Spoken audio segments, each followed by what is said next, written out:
Joining me now, former E-Trade CEO and Lefteris Acquisition Corporation CEO Karl Roessner. It's great to have you here, sir. Good morning. Thanks for having me. And joining our conversation all morning long, we've got assistant editorial page editor at the Wall Street Journal, James Freeman is here, and professor of business and economics at the King's College in Manhattan and a Fox Business contributor, Brian Brenberg. And good morning to both of you as well. I want to start here with the issue of first your thoughts on what you heard in that hearing yesterday. I mean, it was about 5 hours. A lot of ground was covered, sir. What do you say, Karl?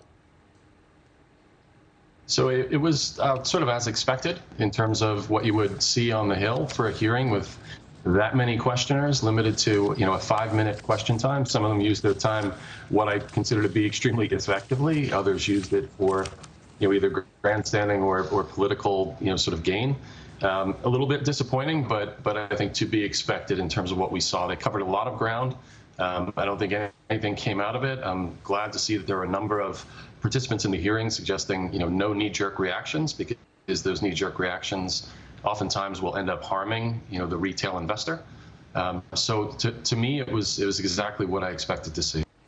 Well, do you think that there's going to be future regulation? You think that's going to be necessary to deal with these types of trades moving forward? Because going into the hearing yesterday, a lot of speculation was that there would not be really regulation coming out of this, but maybe some new rules coming out of this that they could actually agree to. So I think some of the things that came across yesterday were that in the current business models that are being used by retail brokerages, payment for order flow is legal.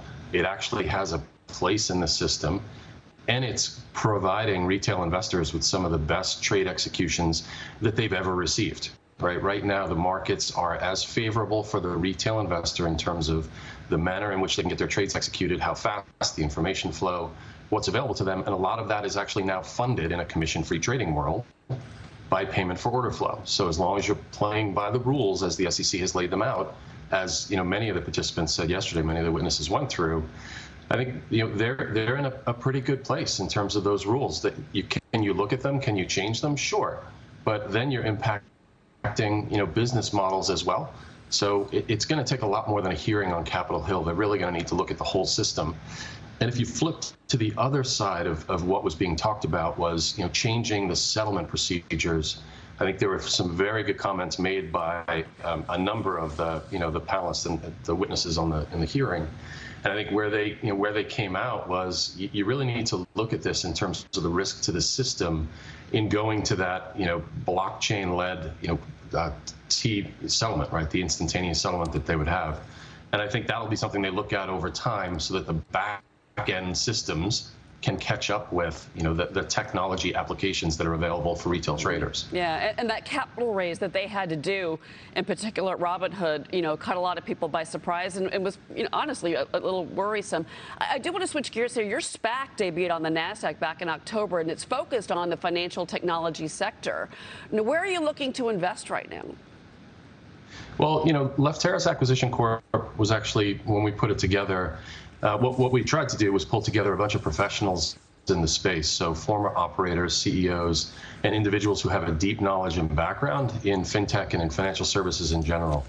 So we laid out 5 separate sleeves that we're interested in within fintech, right? And that's primarily wealth tech, reg tech or regulation technology, insurance technology, wealth and asset management, and then HR and payroll technologies.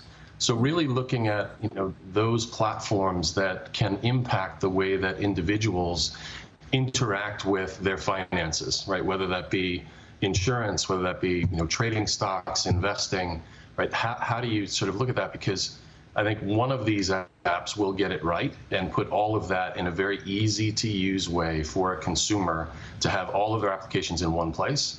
So that's what we're looking at. We've seen some amazing technology, and it's really no surprise to me that the front end technology has gotten so far ahead of where we are on the back end of things, as we've seen this whole GameStop piece unfold.